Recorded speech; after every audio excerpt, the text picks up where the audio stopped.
রাসূলুল্লাহ সাল্লাল্লাহু আলাইহি সাল্লাম বলেন, কুরবানির এই পশুটা এটা জবেহ করা আল্লাহর কাছে প্রিয় হওয়ার কারণ হলো হাসরের দিন এই পশুর শিং, এই পশুর খুর, এই পশুর পশম, এই পশুর পুরা দেহটাকে আল্লাহ নেকের পাল্লায় তুলে দেবেন। আমার ভাইয়েরা, আল্লাহর বান্দারা পশু জবে করার মাধ্যমে এত বেশি নেক পাবে, আল্লাহ পাক রব্বুল আলামিন এই নেক দেওয়ার কারণে তিনি বেশি আনন্দিত হবেন। কোরবানির পশু জবে করা আল্লাহর কাছে প্রিয় হওয়ার এটাই কারণ। লা ইয়ানালাল্লাহা লুহুমুহা ওয়ালা দিমাউহা ওয়ালাকিন ইয়ানালুহুত তাকওয়া মিনকুম। লান ইয়ানালাল্লাহা লুহুমুহা, আল্লাহর কাছে মাংস যাবে না, রক্ত যাবে না। আল্লাহর বান্দারা আল্লাহকে ভয় করে, আল্লাহকে খুশি করার জন্য যে প্রাণী জবে করেছে, আল্লাহ তার তাকওয়ার দিকে, অন্তরের দিকে তাকায়া পুরা প্রাণীটাকে সওয়াব বানায়া দেবেন। ওয়া ইন্নাদ-দাম লা ইয়াকাউ মিনাল্লাহি বিমাকান কাবলা ইয়াকা মিনাল আরদ। আল্লাহর হাবিব বলেন, পশু যখন জবে করবে ওই পশুর রক্ত জমিনে পড়ার আগেই আল্লাহর কাছে একটা জায়গা করে নেয়। সুবহানাল্লাহ। আল্লাহ তাআলা খুব খুশি হন যে বান্দার এই তাকওয়া দেখে, স্যাক্রিফাইস দেখে। পশু জবে যখন মানুষ করে আমরাও অনুভূতি রাখি এটা ইব্রাহিমের সন্তান জবে করার মতোই। সাহাবায়ে কেরাম প্রশ্ন করেছিলেন, ইয়া রাসূলুল্লাহ মা হাদিহিল আদাহি, এই জবে আমরা কেন করব? রাসূলুল্লাহ তখন বলেন, সুন্নাতু আবিকুম ইব্রাহিম, এটা তোমাদের বাবা ইব্রাহিমের সুন্নাহ।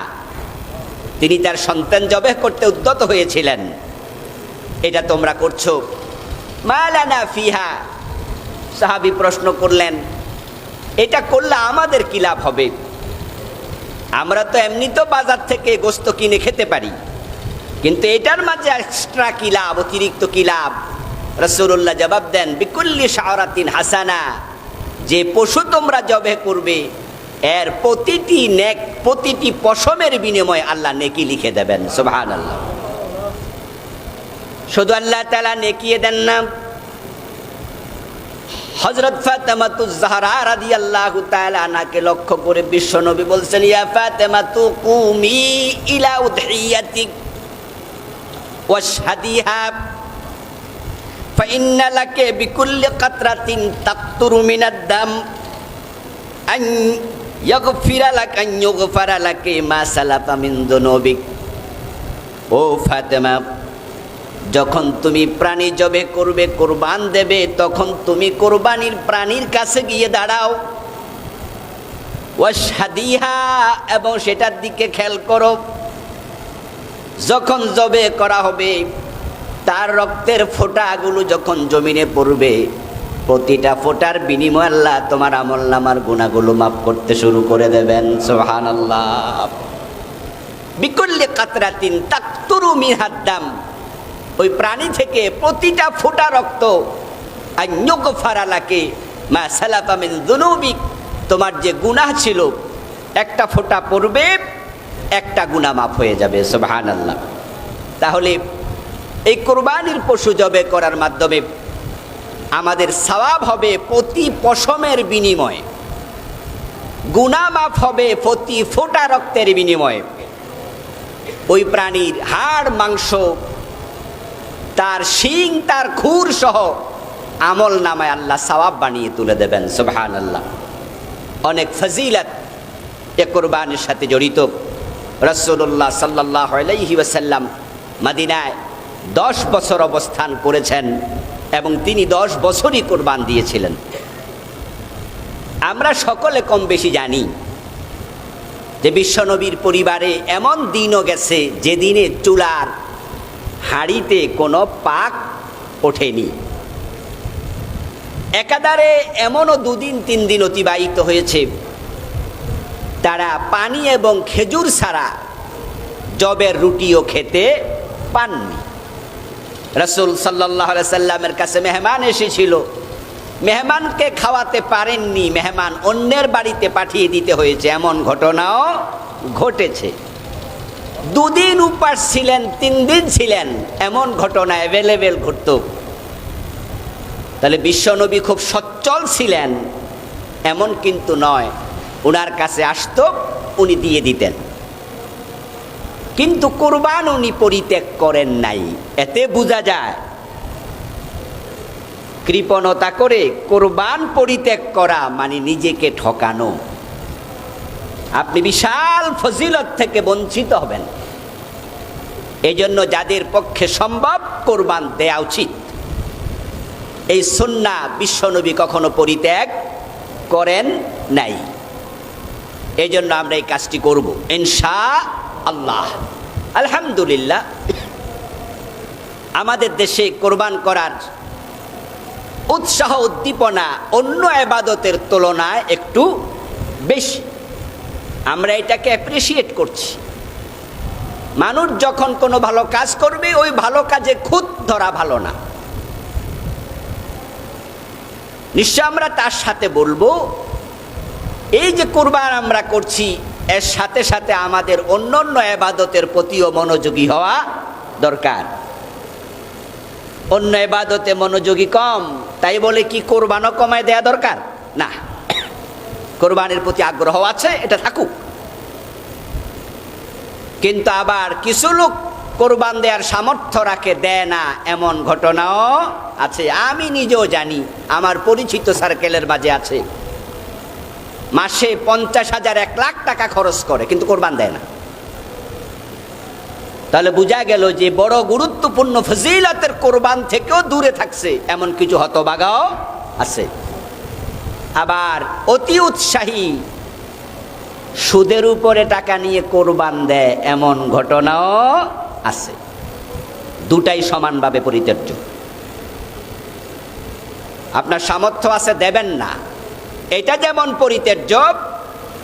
আবার আপনার সামর্থ্য নাই,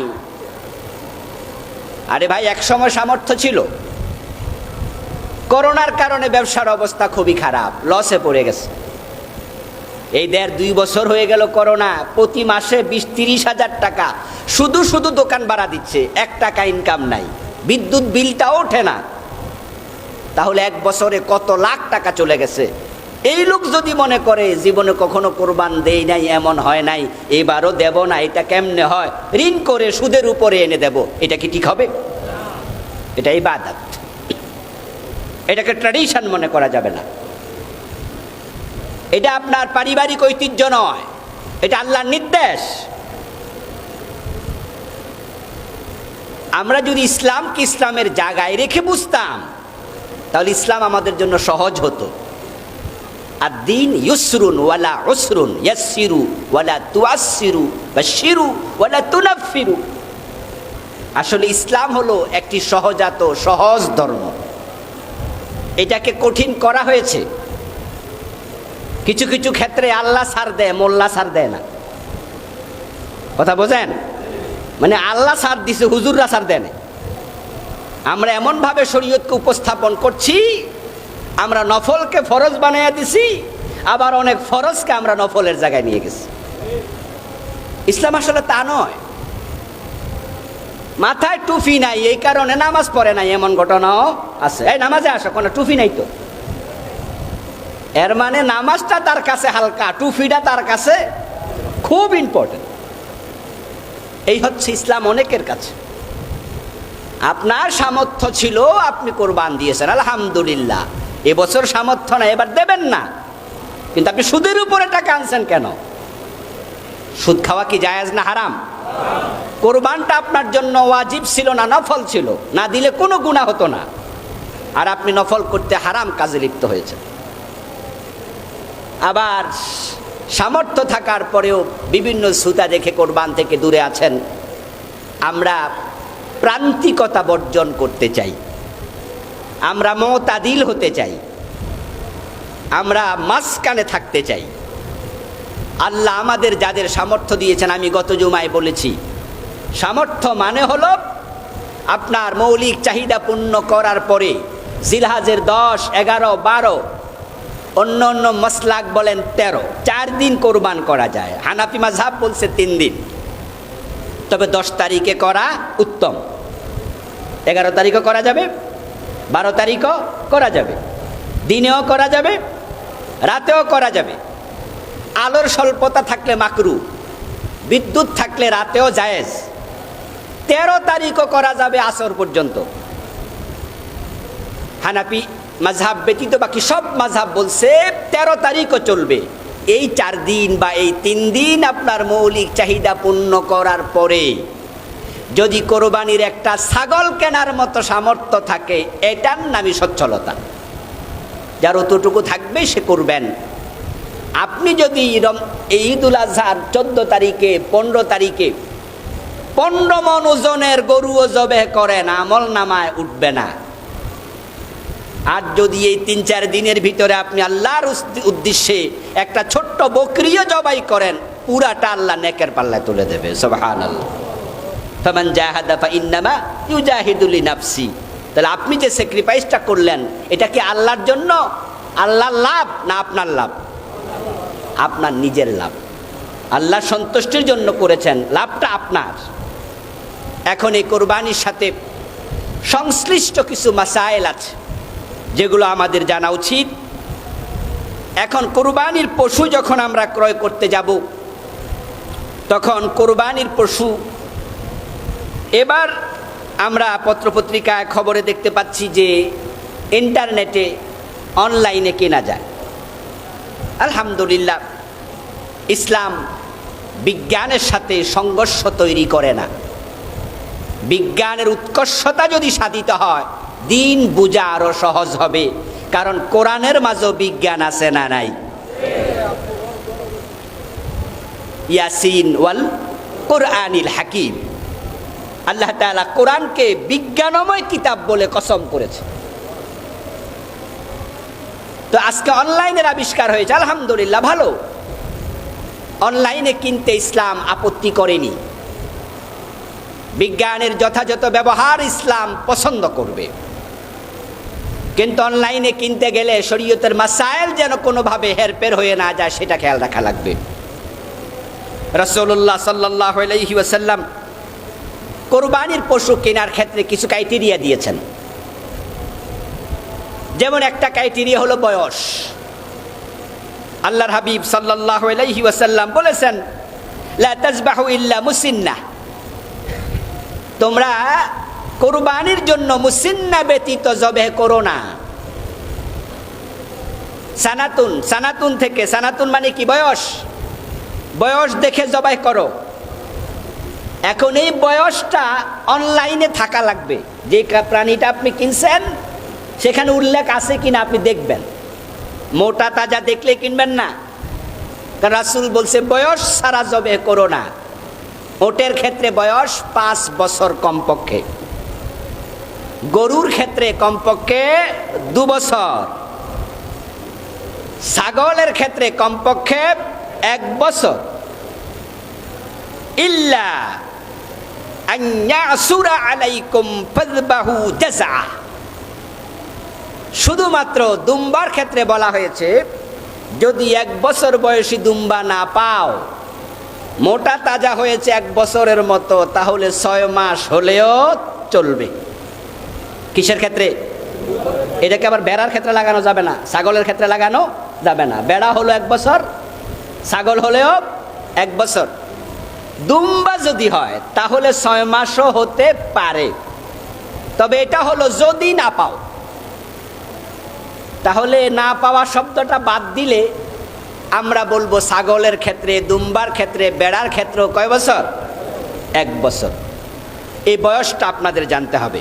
তারপরে আমারানান নবী সাল্লাল্লাহু আলাইহি ওয়াসাল্লাম আন নাশরিফাল আইনা ওয়াল উযুনাইন। হযরত আলী বলেন, রাসূলুল্লাহ সাল্লাল্লাহু আলাইহি ওয়াসাল্লাম আমাদের আদেশ করেছেন, আমরা কুরবানির প্রাণী যখন কিনতে যাই তখন যেন তার চোখ দেখি। শরীর দেখবেন আগে না চোখ দেখবেন আগে? আমরা কোনটা দেখি? রাসূল বলছে তুমি আগে চোখ দেখো। ওয়ালুদুনাইন, কান দেখো।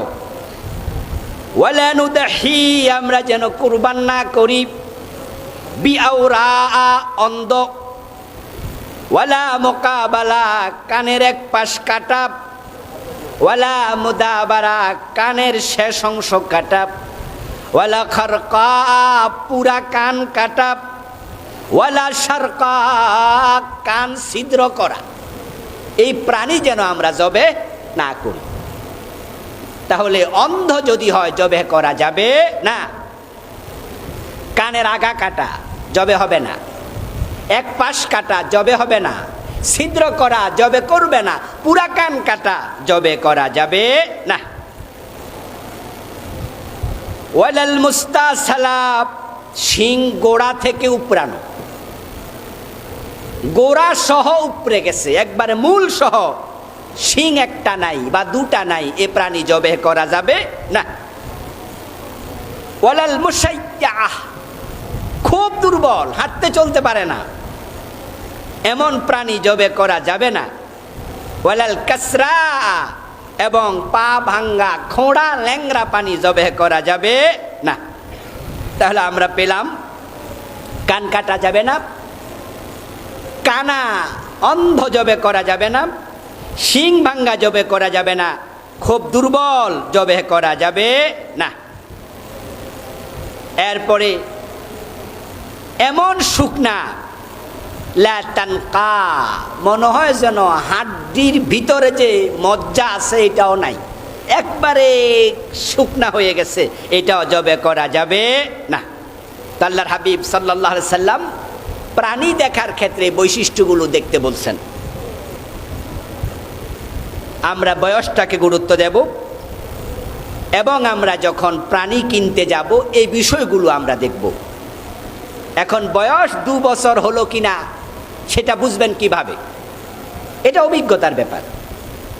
আমাদের দেশে আলহামদুলিল্লাহ অনেকে গালের ভিতরে দাঁতের দিকে তাকালে এভাবে ধরে দাঁত দেখে, দাঁত দেখলে ওরা বলে দিতে পারে 2 বছর হয়েছে কিনা।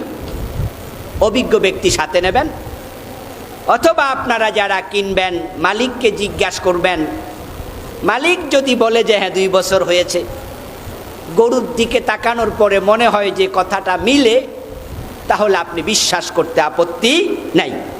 কারণ এক্ষেত্রে হাতে কলমে মিলাইয়া 350 দিনে 1 বছর 365, তো 750 সোয়া 700 দিন এভাবে অঙ্কে মিলাবেন, এটা আসলে সম্ভব হবে না। তাই মালিকের কথার উপর বিশ্বাস আপনি করতে পারেন যদি আপনার কাছে মনে হয় যে উনি সত্য বলছেন এবং তার সাথে কথার সাথে এটার মিল আছে। প্রাণী দেখে তারপরে কোরবান করতে হবে। আমরা যদি কোরবানি একা করি এটা সর্বোত্তম, প্রয়োজনে ছাগল হোক।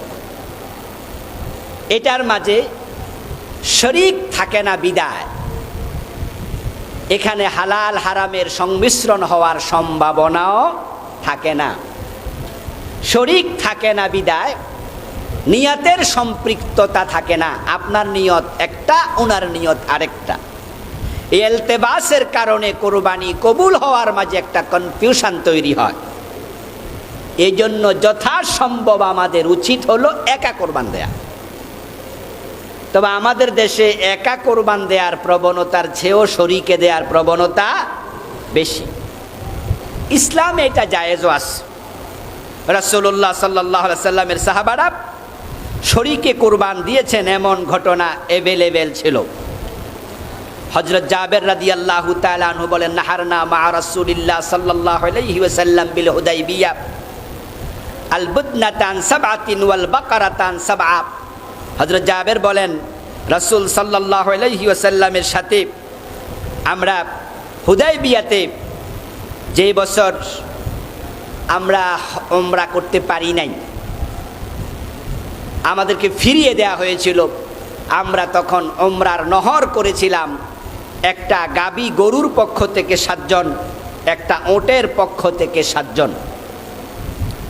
তাহলে বোঝা যায় সাহাবায়ে কেরাম ও শরীকে জবে করেছেন, এই জন্য শরীকে করার অনুমতি আছে। কিন্তু পারতপক্ষে শরীকে না যাওয়াই ভালো। তাই একা একা কুরবান দেওয়ার অভ্যাস তৈরি করা দরকার। এখন শরীক কয়জন হতে পারবেন? 1 থেকে 7। কোন কোন অঞ্চলে ভুল মেসেজ আছে, জোর শরীক হওয়া যাবে না। 1, 3, 5, 7 জোর শরীক হওয়া ঠিক নয়। এই কথার কোনো ভিত্তি নাই, বরং শরীক হওয়ার সুযোগ আছে 1 থেকে 7 পর্যন্ত। এজ বেজোর ও জায়েজ। আমার সাথে গতকালকে একজন আলেমের কথা হয়েছে। উনি বললেন, হুজুর আল্লাহ বেজোর, এই হিসাবে বেজোর ভালো না? আমি বললাম, যুক্তি সুন্দর, তাহলে তো ফজরের নামাজও 1 রাকাত হলে বেশি ভালো, ঠিক না? যুক্তির দিকে তাকালে তো মাগরিব আর 3 রাকাত পড়া যায় না, আল্লাহ তো আর 3 জন না। আসলে এই যুক্তির নাম কি ইসলাম? 1 থেকে 7 পর্যন্ত ইসলাম শরীক হওয়ার সুযোগ দিয়েছে। এখানে আপনি আমি যুক্তি ঢুকাইয়া দিয়া জোরকে খারাপ, বেজোর ভালো, এই জাতীয় কথা বলার কোনো অধিকার কি আমাদের আছে? ইসলামকে ইসলামের জায়গায় রেখে আমল করতে হবে। এই জন্য ইসলাম সুযোগ দিয়েছে 1 থেকে 7। যার যার সুবিধা আছে সে জবে করতে পারবে, কোনো অসুবিধা নাই। এখন হুদাইবিয়াতে জবে করেছে হযরত জাবের বললেন। এই জন্য আমাদের কিছু কিছু ওলামায়ে কেরাম, আমাদের ভাইয়েরা বলেছেন আগে, ইদানিং আবার আলহামদুলিল্লাহ ফতুয়াটা এখন আর দিচ্ছেন না, তারা রুজু করেছেন, আমরা শুনেছি, যে শুধু সফর অবস্থায় শরীক হওয়া যাবে, মুকিম অবস্থায় শরীক হওয়া যাবে না। ইন্টারনেটে আলোচনা এসেছে যে শরীকে কুরবানি দেয়া যাবে না, একাই দিতে হবে, সফর অবস্থায় যাবে। তাদের এই বক্তব্যের ভিত্তি নেই, বরং হাদিসে মুতলাক হাদিস আছে। হযরত জাবের থেকে আরেকটি বর্ণিত হাদিস, তিনি বলছেন, قال النبي صلى الله عليه وسلم البقرة وان سبعة والجزور وان سبعة। তোমরা চাইলে একটা গরু, একটা ওট 7 জনে কোরবান দিতে পারো। এখানে সফরের কথাও নাই, মুকিমের কথাও নাই, মুসাফিরও না, মুকিমও না। এটা মুতলাক হাদিস। এর মানে অলওয়েজ চাইলে 1 থেকে 7 পর্যন্ত কোরবান দেয়া জায়েজ আছে। ইসলাম যেটাকে জায়েজ করেছে, আমরা সেটাকে জায়েজের জায়গায় রাখতে চাই। তারপরে আমরা এখন জানতে চাই জবে করার নিয়ম কি।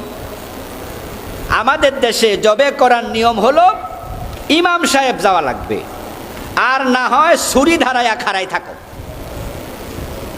আর ইমাম সাহেব হুজুর আসতে 1 ঘন্টা যদি দেরি হয়, 1 ঘন্টা দাঁড়ায় থাকবে।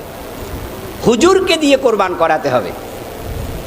অথচ ইসলাম এইভাবে আলেম ওলামাকে দিয়ে জবে করা আবশ্যক করে নাই, বরং জবে করার সুন্নাহ হলো নিজে জবে করা। আপনার পশুটা আপনি জবে করবেন, এটা হলো সুন্নাহ। জবের সাথে সম্পৃক্ত সুন্নাহ 4টা। হযরত আনাস বিন মালিক বলেন, দাহা রাসূলুল্লাহ সাল্লাল্লাহু আলাইহি ওয়াসাল্লাম বিকাবাশাইন আমলাহাইন আকরানাইন দাবাহুমা বিয়াদিহি। বিশ্বনবী জবে করেছেন নিজ হাতে। এখন আপনি ভিআইপি পারসন, আপনি ছুরি হাতে নেবেন, আপনি কষ্ট করবেন, এটা কি হয়? এই জন্য আপনি পাশে দাঁড়ায় আছেন, অন্য একজন জবে করছে। এটার চেয়ে ভালো সুন্নাহ হলো নিজ হাতে জবাই করা। বিশ্বনবীর চেয়ে ভিআইপি পৃথিবীতে আর কেউ নাই। জাবাহা বিয়াদি, নিজ হাতে জবে করেছেন। ও সাম্মা, জবে করার সময় আল্লাহর নাম বলেছেন, দ্বিতীয় সুন্নাহ। ও কাব্বারা, আল্লাহর নাম বলার পরে আল্লাহু আকবার, বিসমিল্লাহি ওয়াল্লাহু আকবার। 3 নম্বর সুন্নাহ তাকবীর দিয়েছেন। ওয়া ওয়াদা রিজলাহু আলা সিফাহিহিমা, উনি বকরি জবাই করার সময় একটি পা বকরির উপরে তুলে দিয়ে তারপরে জবে করেছেন। এইভাবে জবাই করা যায়। যদি পা তুলে দেয়া প্রয়োজন না হয় দিলেন না, কিন্তু রাসূল একটা পা তুলে দিয়ে হালকা আলতো করে চাপ দিয়ে তারপরে জবে করেছেন।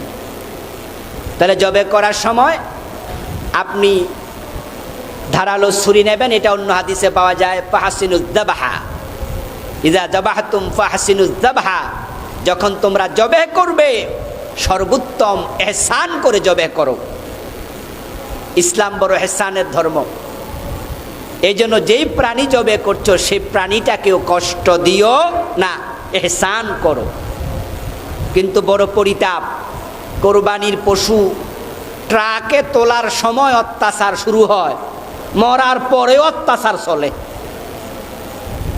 মরার পরেও অত্যাচার শেষ হয় না। কসাইদেরকে দেখবেন জবে করার পরে প্রাণ এখনো বের হয় নাই, এর মাঝেই বরাবর একটা গুতা মেরা দেয়, কণ্ঠনালী বরাবর গুতা দেয়। কেন? তাড়াতাড়ি জাগা।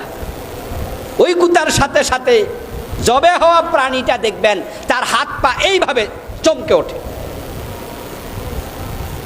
মরার পরেও কষ্ট দিচ্ছে।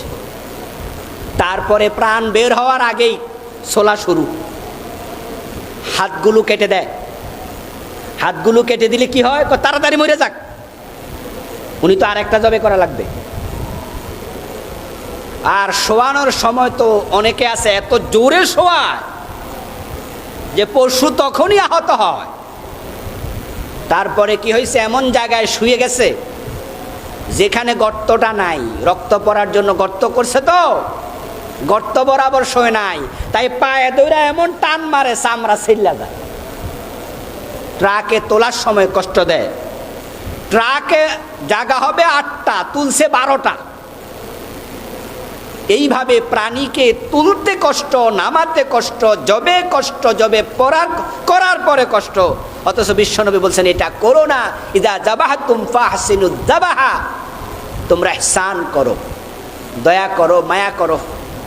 এই জন্য ধারালো ছুরি দিয়ে বিসমিল্লাহ বলে আল্লাহু আকবার বলে তারপরে জবাই করবেন। তবে আরেকটি হাদিসে পাওয়া যায় রাসূলুল্লাহ সাল্লাল্লাহু আলাইহি ওয়াসাল্লাম জবে করার সময় তিনি আরেকটু দোয়া পড়তেন, হিনা ওয়াজ্জাহা, যখন তিনি প্রাণীটাকে জবে করার জন্য শোয়াইয়া এর মুখোমুখি হতেন, ক্বালা ইন্নী ওয়াজ্জাহতু ওয়াজহিয়া লিল্লাযী ফাতারাস সামাওয়াতি ওয়াল আরদা হানিফান ওয়া মা আনা মিনাল মুশরিকিন, কুল ইন্না সালাতি ওয়া নুসুকি ওয়া মাহইয়ায়া ওয়া মামাতি লিল্লাহি রাব্বিল আলামিন, আল্লাহুম্মা মিনকা ওয়া লাকা আন মুহাম্মদ ওয়া উম্মতি, বিসমিল্লাহ, আল্লাহু আকবার। এই দোয়াটা যদি আপনি না পড়েন অসুবিধা নাই। আগের হাদিসে দোয়াটা নাই, আগের হাদিসে আছে বিসমিল্লাহি আল্লাহু আকবার, তাহলে ওইটুকু বললে এনাফ। পরের হাদিসে আর একটু লম্বা আছে, এর মানে হলো যদি আপনি পরেরটাও যোগ করেন আরো ভালো, যদি শুধুমাত্র বিসমিল্লাহি আল্লাহু আকবার বলে জবাই করে দেন জবেতে কোনো অসুবিধা নাই। স্মরণ রাখতে হবে জবে করার সময় 4টি রগ যেন কাটা হয়। একটা হলো শ্বাসনালী, আর একটা হলো খাদ্যনালী, আর একটা হলো 2 পাশে 2টি মোটা শিরা। এই 4টি যেন ভালোভাবে জবে হয়, এটা খেয়াল রেখে তারপরে জবে করতে হবে।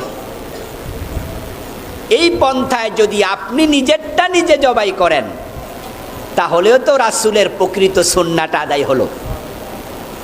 তবে হ্যাঁ, আমাদের সামাজিক কিছু কালচার গড়ে উঠেছে যে আমরা আলেম ওলামাদের হাত দিয়ে বরকতপূর্ণ কাজ করতে পছন্দ করি। এই জন্য যে এলাকাতে কালচার আছে থাকতে পারে, নাজায়েজ না, কিন্তু উত্তম হলো নিজেরটা নিজে করা, এটা প্রকৃত সুন্নাহ। এখন জবে উপলক্ষে মসজিদের ইমাম সাহেব কিছু হাদিয়া তোফা পান, আবার আমার ওয়াজের কারণে তো হাদিয়া তোফাটাও নষ্ট হবে।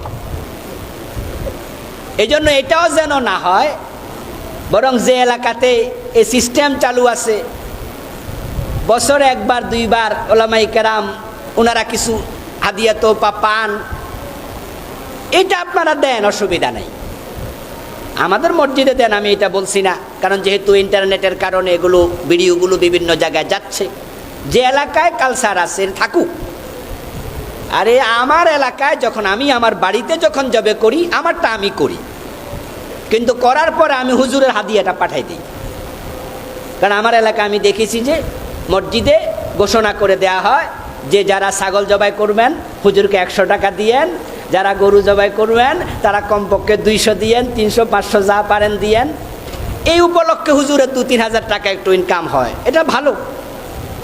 এখন আমারটা আমি জবাই করে আমিও 200-300 যেটা আমার দরকার আমি এটা পাঠিয়ে দিই, তাহলে হুজুরটাও হুজুর পাইলো, সুন্নাটাও আদায় হলো, দুটো একসাথেই হলো। এখন আবুল কালাম আজাদ হুজুরের ওয়াজ শুনছেন, নিজেরটা নিজে জবাই করা উত্তম, তাই উত্তম কাম করে টাকা দিলেন না, এটা কি উত্তম হলো? এই জন্য 2 জায়গায় উত্তম থাকুক। এরপরে আরেকটি মৌলিক মাসালা আমাদের জানা দরকার, সেটা বাংলাদেশে খুবই সমস্যা।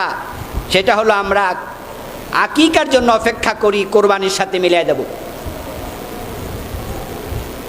এবং কোরবানি আসলে এই মাসালা বলতে বলতে বিরক্ত হয়ে যায়। গত 1 সপ্তাহ ধরে এমন দিন কম গেছে যেদিনে মাসালা বলিনি। মোবাইলে ফোনের পর ফোন, আলহামদুলিল্লাহ, যে মৌলিক মাসালাগুলো মানুষ জানতে চাইবে, প্রতিটা মাসালা কুল্লু মারুফিন সাদাকা। আমরা মোবাইলে ফোন করলে, আমাদের রাস্তায় দাঁড়ায় এক মাসালা জিজ্ঞাসা করলে আমরা বিরক্ত হই না, বরং আমরা মনে করি আমি একটা মাসালা বলে দিলাম, এটা সাদাকার সওয়াব হলো। কুল্লু মারুফিন সাদাকা, প্রত্যেকটা ভালো কথা সাদাকা। কিন্তু যদি মাসালা জিজ্ঞাসা করো উল্টা পাল্টা, তখন রাগ ওঠে। যেমন এই মাসলাটা, হুজুর গরুর সাথে কি কোরবান দেওয়া যাবে না? গরুর সাথে কি আকিকা দেওয়া যাবে না? তো সরাসরি উত্তর দিলে সংক্ষেপে বলে দেই, না দেয়া ভালো, দেয়া জায়েজ, তবে ছাগল দেয়া সুন্নাহ। সুন্নাহ পরিত্যাগ করে জায়েজ কাজ কেন করবেন?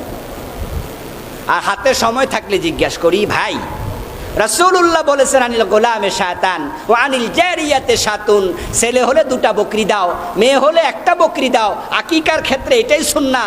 এই ওয়াজ কি কোনোদিন শোনেন নাই? বলে হুজুর শুনছি। তো ছাগলের কথা শুনলে গরুর কাছে আসলেন কেন? যেমন আপনারা যারা আমার আলোচনা আজকে শুনছেন, ছাগল দিয়ে আকিকা করা সুন্নাহ, এই ওয়াজ কি জীবনে আর শোনেন নাই?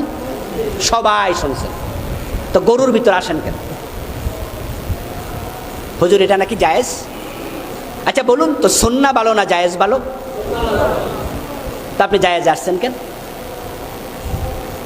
জায়েজ কাজে আসা যায় তখন যখন শরীয়তের মাকসাদ থাকে উত্তমতার। যেমন আমরা যখন ফিতরা দিতে বলি, তখন আমরা বলি নির্দিষ্ট জিনিস, খেজুর, গম, জব ইত্যাদি, এগুলো হাদিসে আছে, কিন্তু তার মূল্য দেন, আমরা বলি না মূল্য জায়েজ। তখন আমরা জায়েজের কথা কেন বলি? কারণ গরিবের উপকার বেশি। গরিবকে যদি 3.5 কেজি খেজুর দেই, আরেকজন 3.5 কেজি খেজুরের দাম 400 টাকা মূল্য দিল, গরিব কোনটা পায় খুশি হবে? তখন এটা হচ্ছে শরীয়তের মাকসাদ, উদ্দেশ্য ছিল গরিবের উপকার। এক সময় খাবারের অভাব ছিল, খাবার দিলে গরিব খুশি হতো। এখন খাবার আলহামদুলিল্লাহ গরিবের ঘরেও মোটামুটি 2-4 দিনের খাবার থাকে, এখন টাকা দিলে তার উপকার বেশি। কিন্তু বলুন তো, ছাগল না দিয়ে আকিকায় গরু দিলে কোন উপকার আছে ইসলামের? অপ্রয়োজনীয় কাজ। যুক্তি হলো হুজুর গরুর দাম বেশি তাই সওয়াবও বেশি। আমরা বলবো না, এখানে যুক্তি খাটবে না। রাসূলুল্লাহ সাল্লাল্লাহু আলাইহি ওয়াসাল্লাম যখন তিনি বকরির কথা বলেছিলেন, উনার জামানায়ও ওট ছিল কিনা?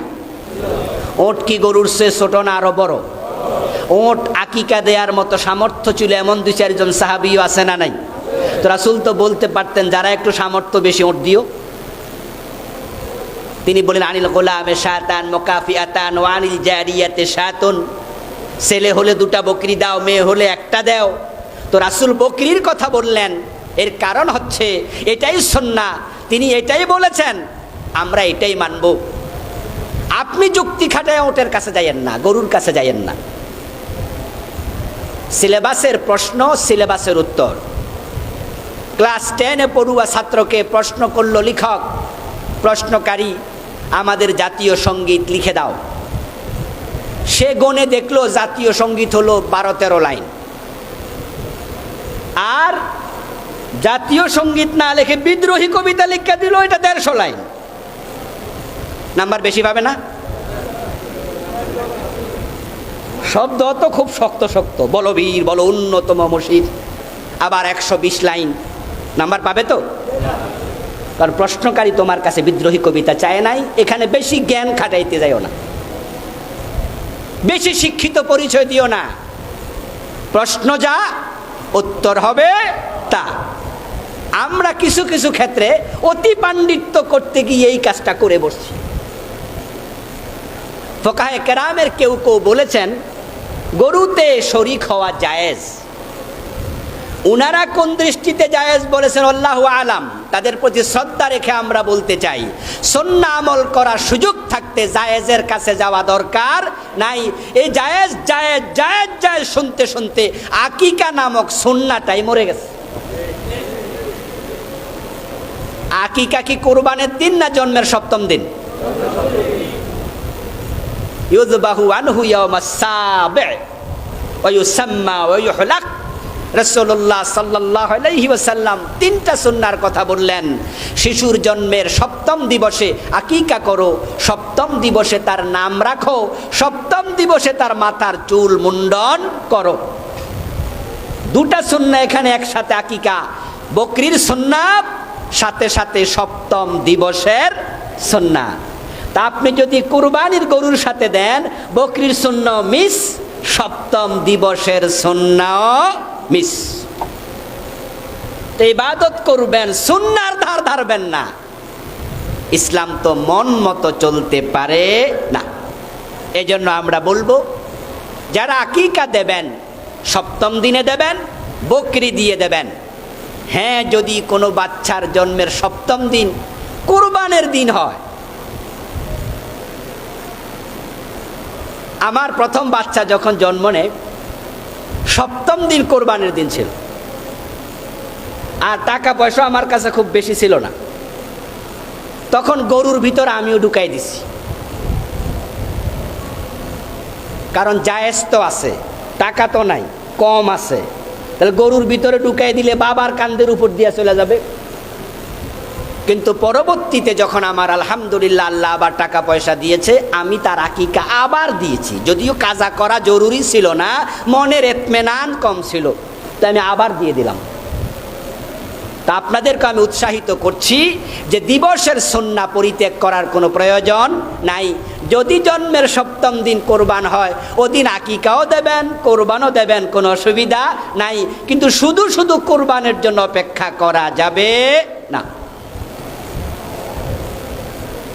ছেলে হাসপাতালে আছে, অর্থাৎ সিজারে জন্ম নিলে দেখা যায় অনেক সময় বাচ্চা 10 দিন 12 দিন 15 দিন হাসপাতালে রাখা লাগে।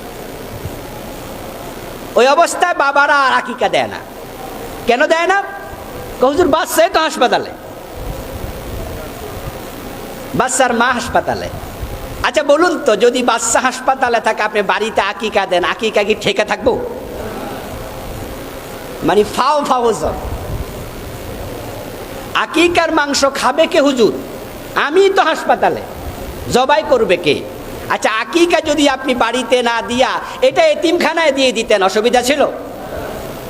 তাহলে বোঝা গেল শুধু শুধু ওজর পেশ করার কোনো প্রয়োজন নাই। আপনি জবাই করা লাজেম নয়, আপনি হাজির থাকা লাজেম নয়, মাংস খাওয়া লাজেম নয়, কিন্তু 7ম দিন আকিকার সুন্নাহ মিস করা দরকার নাই।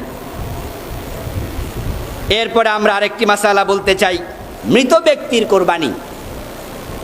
এই অভ্যাসটা আমাদের দেশে আছে। বাবার পক্ষ থেকে মার পক্ষ থেকে মরে গেছে, কোরবান দিচ্ছেন, কোনো অসুবিধা নেই। হযরত আলী রাদিয়াল্লাহু তাআলা আনহু থেকে বিষয় হাদিস পাওয়া যায়। রাসূলুল্লাহ সাল্লাল্লাহু আলাইহি ওয়াসাল্লামের ইন্তেকালের পরে হযরত আলী রাদিয়াল্লাহু তাআলা আনহু কোরবান দিলেন। ইন্নাহু কানা ইউদাহি বিকাবাশাইন, 2টি কোরবান, 2টি বকরি কোরবান দিলেন। আহাদুহুমা আনিন নবী ওয়াল আখার আন নাফসি।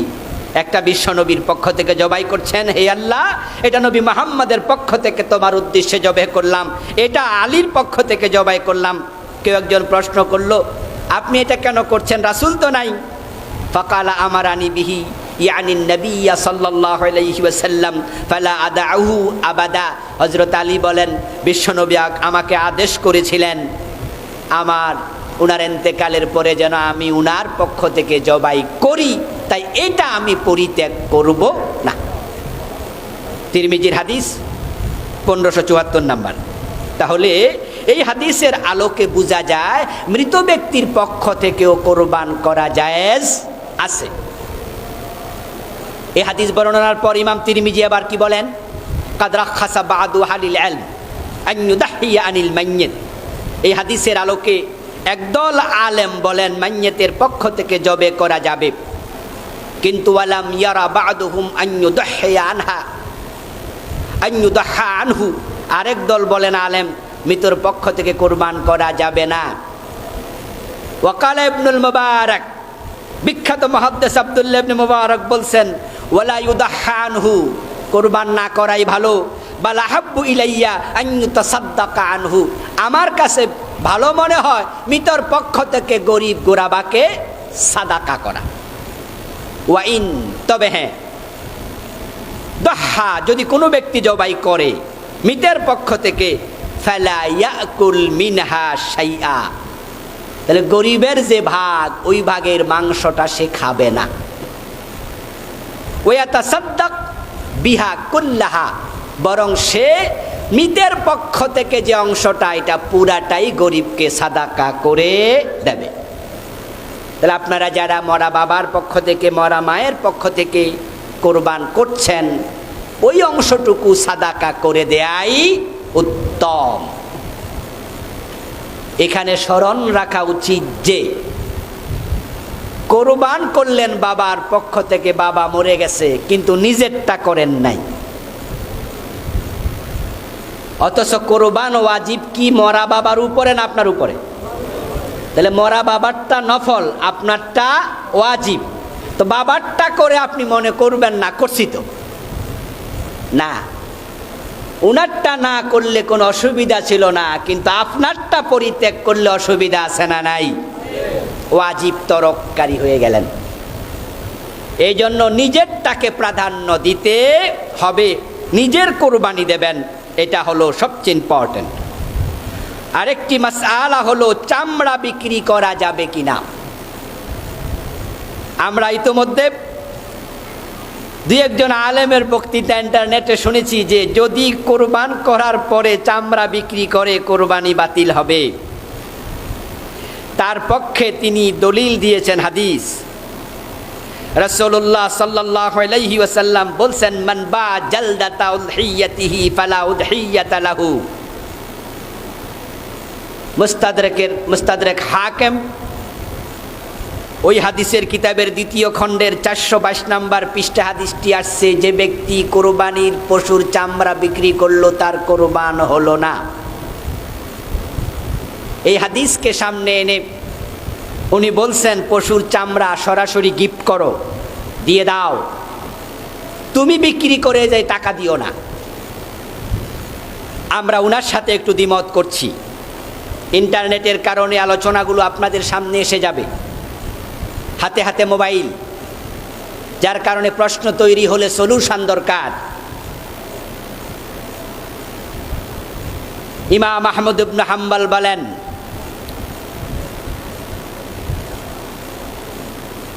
ইসহাক ইবনে মনসুর ইমাম আহমদ ইবনে হাম্বলকে প্রশ্ন করছেন, জুলুদুল আদাহি মা ইউসনাউ বিহা, গরু প্রাণী ছাগল জবে করার পরে তার চামড়া কি করব?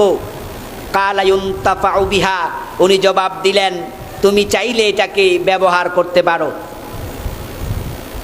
গোশত খাইতে পারো, চামড়া ব্যবহার করো। চামড়া শুকায়া জায়নামাজ বানায়া নামাজ পড়ো, চামড়া শুকায়া এটা দিয়া মশক বানায়া পানি খাও, চামড়া শুকায়া এটা দিয়া জুতা বানায়া পায়ে দাও, অসুবিধা নেই। এটা একটা সূরত। আরেকটা হলো তো সাদ্দাকু বিসামানিহা, তুমি চাইলে এটা বিক্রি করে মূল্য গরিবকে সাদাকা করতে পারো, কিন্তু যদি তুমি বিক্রি করে মূল্য খেয়ে পেলো তাহলে কোরবানি হবে না। আলহামদুলিল্লাহ আমাদের দেশে আমরা কেউ চামড়া খাই না, মানে বিক্রি করে তার মূল্য। কিন্তু আমরা একটা কাজ করি, সেটা হলো যেহেতু এটা গরিবের, তাই যে কসাই জবাই করছে ওরে 100 টাকা ছাড় দেই। যে কসাই জবাই করছে সে যদি চামড়া কিনে তাহলে বলি যে আচ্ছা ঠিক আছে 100 টাকা কম দাও। প্রশ্ন হলো 100 টাকা ছাড় দিলেন, এটা কি আপনার টাকা? তো গরিবের টাকা ছাড় দেওয়ার অধিকার আপনারে দিল কে? তাহলে তো ওই 100 টাকা আপনি কসাইকে দিলেন, পারিশ্রমিকের ভিতরে ঢুকে গেল, ওই যে ছাড় দিলেন। এই ছাড়ের কারণে কোরবানি প্রশ্নের মুখে পড়ে যাবে।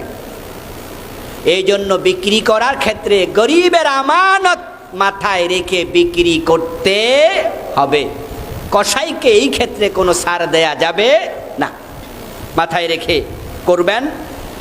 এখন আমাদের দেশে যে ইয়াতিমখানাগুলো আছে, যারা চামড়া কালেকশন করার জন্য আসে, তাদেরকে সরাসরি যদি আপনি পুরাটা চামড়া দিয়ে দেন, তারপরে আপনি বলেন যে এখান থেকে 200 টাকা আপনি আমাদের দিয়ে যান, এই 200 টাকা আমারও কিছু গরিব আত্মীয় স্বজন আছে ওদেরকে দেব, নাজায়েজ হবে না, অসুবিধা নেই।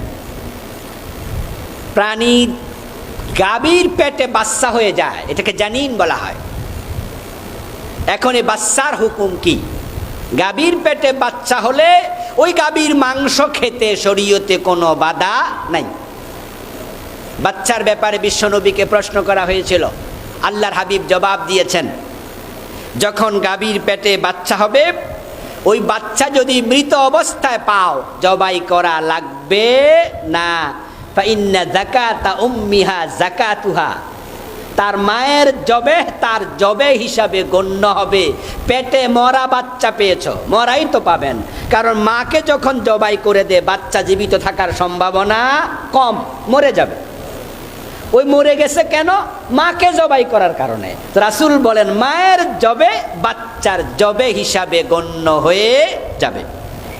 তোমরা চাইলে বাচ্চার মাংস খাইতে পারো, তবে পিচ্চি বাচ্চার মাংস খেতে একটু ঘৃণা ঘৃণা লাগে, এই জন্য এটা ফেলে দিলে কোনো আপত্তি নাই। এলাকায় মাসালা আছে যে পুরাটা ফেলা যাবে না, এক টুকরা খাওয়া লাগবে, এই মাসালার কোনো ভিত্তি নাই। আপনি চাইলে পুরাটাও খেতে পারবেন, চাইলে পুরাটাও ফেলে দিতে পারবেন, কিন্তু এক টুকরা না খেলে কুরবান বাতিল হবে, এই জাতীয় কথার ভিত্তি নাই। উল্লেখ্য যে বাচ্চা যদি কোনোভাবে বেঁচে থাকে, জীবিতই পেলেন, তাহলে মাসআলা হলো এটা লালন পালন করাও জায়েজ, এটা আবার খাওয়াও জায়েজ। তবে খাইতে হলে এখন জবাই করে খাওয়া লাগবে, কারণ জীবিত।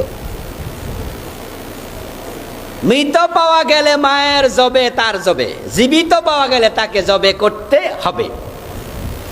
জীবিত পাওয়ার পরে জবের আগে মরে গেছে, খাওয়া হারাম। কথা কি বোঝেন? এক এক মাসলা এক এক দিকে। জীবিত পেয়েছেন, খেতে চাইলে জবে করে খান। যদি জবের আগে মরে যায় খাওয়া হারাম, মরে গেছে, মরা প্রাণী খাওয়া জায়েজ নাই। এখন যদি বলেন যে ছোট্ট এটা খাবো কেমনে হুজুর, রাইখা দেয়, রেখে দেওয়া জায়েজ। বড় হোক, বড় হলে এটা দিয়ে আবার পরের বছর 2 বছর 3 বছর পরে আবার কোরবান দেবেন, সেটাও জায়েজ, তবে বিক্রি করা জায়েজ নাই। আশা করি জানিনের মাসলা বুঝেছেন। আমাদের ময়মনসিংহ, কুমিল্লার কিছু অঞ্চলে মাসালা দেয়া হয়েছে, খাসি ছাগল জবে করা যাবে না, বলদ গরু দিয়ে কোরবান করা যাবে না, কারণ খুঁত হয়েছে, ওটার অন্ডকোষ কেটে ফেলেছে, খুঁত সৃষ্টি হয়েছে, এজন্য যাবে না। এই কথার ভিত্তি নেই। রাসূল সাল্লাল্লাহু আলাইহি ওয়াসাল্লাম নিজে খাসি ছাগল দিয়ে কোরবান করেছেন, এই মর্মে হাদিস পাওয়া যায়। রাসূলুল্লাহ সাল্লাল্লাহু আলাইহি ওয়াসাল্লাম তিনি জবে করছেন, সুনান ইবনে মাজার হাদিস, কানান নবী সাল্লাল্লাহু আলাইহি ওয়াসাল্লাম ইযা আরাদা আন ইউদহিয়া ইশতারা কাবাশাইন আযীমাইন সামিনাইন আকরানাইন আমলাহাইন মুজিআইন। যে বিশ্বনবী জবাই করার জন্য এমন 2টা বকরি পছন্দ করলেন, মোটা তাজা, চর্বিওয়ালা, শিং গজানো, তেল তেলে। তাহলে হাদিস প্রমাণ করে আমরা যারা জবে করব প্রাণীটা একটু নাদুস নদুস মায়া লাগে এমন প্রাণী জবে করব। মুজি আইন এর মানে হলো দুটার অন্ডকোষ ছিল না। তাহলে বিশ্বনবী নিজে খাসি ছাগল দিছে আর ময়মনসিংহের হুজুর কয় জায়েজ নাই। তাহলে বোঝা গেল বলদ গরু খাসি ছাগল দিয়ে জবে করতে শরীয়তে কোনো মানা নাই। তাশরিকে তাকবীর, তাকবীরে তাশরিক, এটা সবাই মাথায় রাখবেন ইনশাআল্লাহ। 9 তারিখ ফজর থেকে 13 তারিখ আসর পর্যন্ত জামাতে নামাজ পড়লে সালাম ফিরানোর সাথে সাথে আমরা পুরুষেরা জোরে জোরে তাকবীর দেব, আল্লাহু আকবার, আল্লাহু আকবার, লা ইলাহা ইল্লাল্লাহু, আল্লাহু আকবার, ওয়ালিল্লাহিল হামদ। উলামায়ে হানাফ বলেছেন একবার দেওয়া ওয়াজিব, একবারের বেশি জায়েজ বলেছেন, একবার ওয়াজিব। আবার কেউ কেউ বলছেন একবারই সুন্নাহ। যাই হোক, কমপক্ষে আমরা একবার দেব। আর মহিলারা যদি জামাতে হাজির থাকে তারা আসতে দেবে। যেমন মসজিদে নববীতে যারা হজ করতে যায়, মসজিদে হারামে যারা হজ করতে যায়, তারা কি নামাজ পড়বে না? তারা তো তাকবীরে তাশরিক ওখানে পাবে। তাহলে মহিলারা সেখানে আওয়াজ করে দেবে না, আসতে দেবে। ইমাম সাহেব ভুলে যেতে পারেন, কারণ যেহেতু এটা নিত্য নৈমিত্তিক আমল না, ইমাম ভুলে গেছে, মুসল্লিরা কোনো একজন শুরু করে দেবেন এবং এটা চলতে থাকবে 5 ওয়াক্ত নামাজে 13 তারিখ আসর পর্যন্ত ইনশাআল্লাহ। আরেকটি গুরুত্বপূর্ণ বিষয়ে কথা বলবো, আরাফার দিবসের রোজা। আলহামদুলিল্লাহ গত জুমার পর থেকে অনেকেই 9 দিন লাগাতার শুরু করে দিয়েছেন। এখানে অনেকে আছে আজকেও রোজা আছেন। তা আমরা যারা রাখিনি আমরা আরাফার দিবসে রাখবো। রাসূলুল্লাহ সাল্লাল্লাহু আলাইহি ওয়াসাল্লাম বলেছেন, সিয়ামু ইয়াউমি আরাফা হাতাসিবু আলাল্লাহ ইউকাফিরাস সানাতাল্লাতী ক্বাবলা ওয়াস সানাতাল্লাতী বাদা। আমি আশা করি আরাফার দিবসে যদি কেউ একটি রোজা রাখে, ওই দিনের আগের 1 বছর, ওই দিনের পরের 1 বছর, 2 বছরের গুনাহ আল্লাহ ক্ষমা করে দেবেন। সুবহানাল্লাহ। সহিহ মুসলিমের হাদিস, সহিহ হাদিস।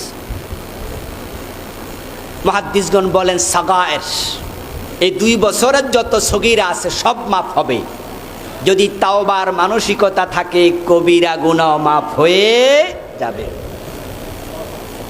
খায়রুদ দুআ দুআ ইয়াউমি আরাফা। আল্লাহর হাবিব বলেন যত দোয়া মানুষ করে সবচেয়ে সেরা দোয়া হলো আরাফার দিবসের দোয়া।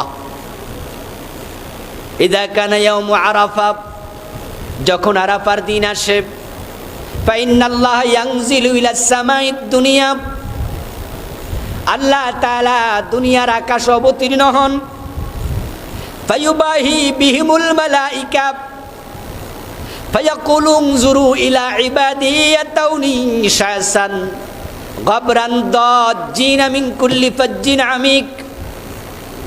দুনিয়ার আকাশে এসে আল্লাহ বলেন, ও ফেরেশতারা তাকাও আরাফার মাঠের দিকে, দেখো সবগুলো মানুষ এলোমেলো চুল নিয়ে, ধুলি দূষরিত দেহ নিয়ে, উস্কো খুস্কো পোশাক নিয়ে সব এক জায়গায় জড়ো হইয়া লাব্বাইক আল্লাহুম্মা লাব্বাইক বলছে, লা শারীকা লাক বলে তাওহীদের ঘোষণা দিচ্ছে। এই মানুষগুলো আমারে দেখে নাই, জাহান্নাম দেখে নাই, জান্নাত দেখে নাই। ও ফেরেশতারা, তোমরা বলেছিলে বানায়ো না মানুষ, তারা হানাহানি করবে, কাটাকাটি মারামারি করবে। দেখো কালো সাদা আরব অনারব সব মানুষ এক মাঠে জড়ো হইয়া কিভাবে চোখের পানি ছেড়ে কান্না করছে। আল্লাহ তার বান্দাদেরকে নিয়ে ফেরেশতাদের কাছে গর্ব প্রকাশ করেন। সুবহানাল্লাহ। আসলেও আমরা যারা আরাফার মাঠে গিয়েছি আলহামদুলিল্লাহ, সেখানকার পরিবেশ দেখে মনে হয় দোয়া কবুল হয়। সবাই ব্যস্ত ইবাদতে, সবাই প্রত্যেকে জিকির আজকার চলছে সকাল থেকে সন্ধ্যা পর্যন্ত। এখন তো সেখানে তাবু আছে, তাবু মানি পার্সোনাল তাবু, এগুলো কাপড় দিয়ে, ওয়ান টাইম তাবু কাপড় দিয়ে বানানো। মিনায় আছে মূলত এগুলা আপনার পার্মানেন্ট, আরাফায় পার্মানেন্ট তাবু নাই। কিন্তু আজ থেকে 15-20 বছর আগে তাঁবু ছিল না। আমরাও যখন প্রথম দিকে গেছি তখন তাঁবু পাই নাই। এখন তাঁবু সরকার বানিয়ে দেয়, এগুলো টেম্পোরারি। মানুষগুলো রোদের মাঝে সবাই জিকিরে ব্যস্ত, দোয়ায় ব্যস্ত, গাছগাছালির ছায়া বসে, তাঁবুর ভিতরে বসে।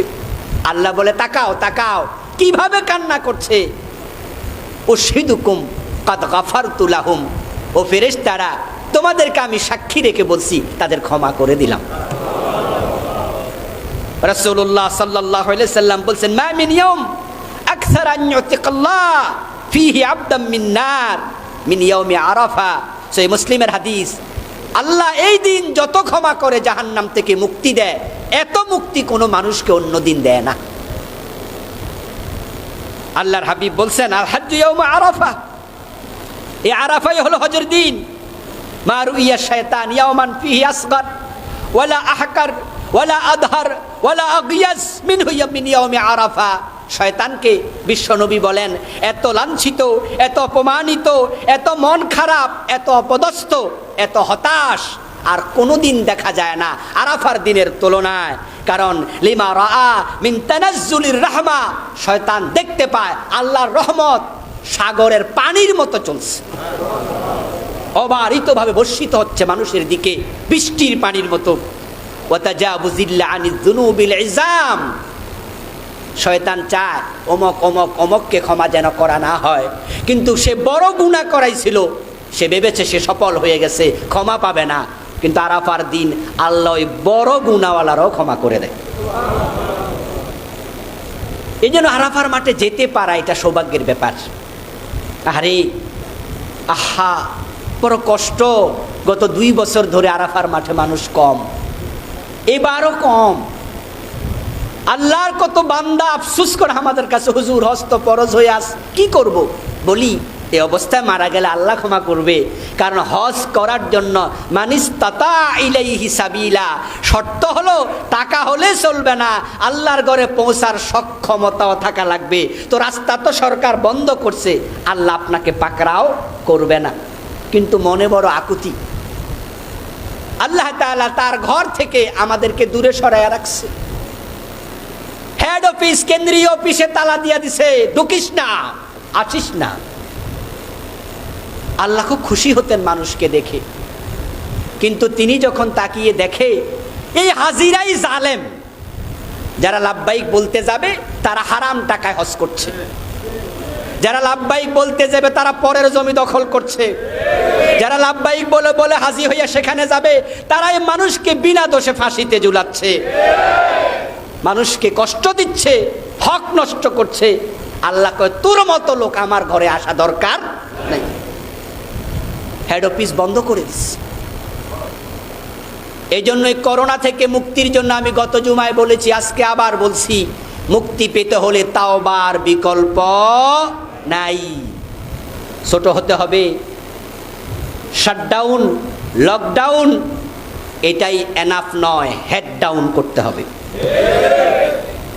মাথা নত করো, মাথা ঝুঁকিয়ে দাও। আরাফার মাঠে যারা যাবে তারা ক্ষমা পেয়ে যাবে আমরা আশা করি। এখন যারা বাহিরে আছে তারা কিভাবে ক্ষমা পাবে? এজন্য বিশ্বনবী বলেছেন তোমরা রোজা রাখো। যারা আরাফার মাঠে থাকবে তারা কিন্তু রোজা রাখবে না, তারা ওই দিন রোজা না রাখা সুন্নাহ। আর যারা আরাফার মাঠের বাহিরে থাকবে তারা রোজা রাখা সুন্নাহ। রোজাটা কোন দিন হবে? আরাফার দিন। রাসূল বলছে সিয়ামু ইয়াউমি আরাফা, আরাফার দিন। এখন এবারও আরাফায় মানুষ কিছু যাবে, 10,000 20,000 যাবে। হজ কিন্তু হবে কত হাজার? ও 60,000। আলহামদুলিল্লাহ। মানে ওই জুনের 60,000, যেখানে লোক হয়তো 25 লাখ 30 লাখ, সেখানে 60,000 তো বড়ই নগণ্য সংখ্যা। যাই হোক, হজ চালু আছে, ওরা আরাফায় যাবে। এখন উনারা আরাফায় যেদিন যাবেন সেটাই হলো আরাফার দিন। এবার হজ আরাফা কয় তারিখে? 20 তারিখে। হ্যাঁ হ্যাঁ 19 তারিখ। 19 হ্যাঁ, ও দেশে কোরবান কয় তারিখ? 20 তারিখ। আমাদের কোরবান 21 তারিখ। তাইলে হজ হলো 19 তারিখ। তাহলে আরাফার দিবস কয় তারিখ হচ্ছে? 19 তারিখ। ওদের কোরবান হলো 20 তারিখ, আমাদের কোরবান 21 তারিখ। রোজা রাখতে চাইলে আরাফার দিবস, তাহলে আরাফার দিবস হলো কয় তারিখ? 19 হয়। এখন আরাফা কয় তারিখে হয়? জিলহজের 9 তারিখ। তো 9 তারিখ তো আবার আমাদের 8 তারিখ। তাহলে একটু প্যাচ আছে। আরাফার দিবসে রোজা রাখতে হবে 19 তারিখে, কিন্তু আবার 19 তারিখে আমাদের 8 তারিখ হয়। তা আমাদের 9 তারিখ আরাফা, তাহলে 20 তারিখ হয়। তাহলে আরাফার দিবস চাইলে 9 তারিখ পাই না, 9 তারিখ চাইলে আরাফা পাই না। কথা কি ক্লিয়ার? হাদিস হলো রোজাটা কোন দিন? তো আরাফার দিন যদি রোজা রাখি তাহলে তো 9 তারিখ হয় না, 8 তারিখ হয়। আমাদের কথা বলছি।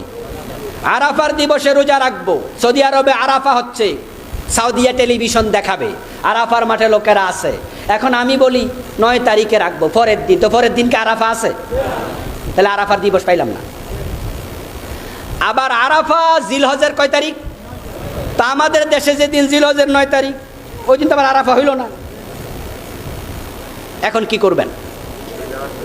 হ্যাঁ, চমৎকার। এখন সলিউশন হলো, রাসূল প্রথম 9 দিনই রোজা রাখতেন। এখন আমরা যদি 8 রাখি, 9 রাখি, তাহলে 9 তারিখও পাইলাম, আরাফার দিবসও পেলাম। তা আমরা যারা কোনোভাবে মিস করতে চাই না এই ফজিলত, আমরা আগামী সোমবারেও রাখবো, মঙ্গলবারেও রাখবো ইনশাআল্লাহ। আল্লাহ তাআলা আমাদের সকলকে যে কথাগুলো বললাম আমল করার তৌফিক দান করুন, আমিন।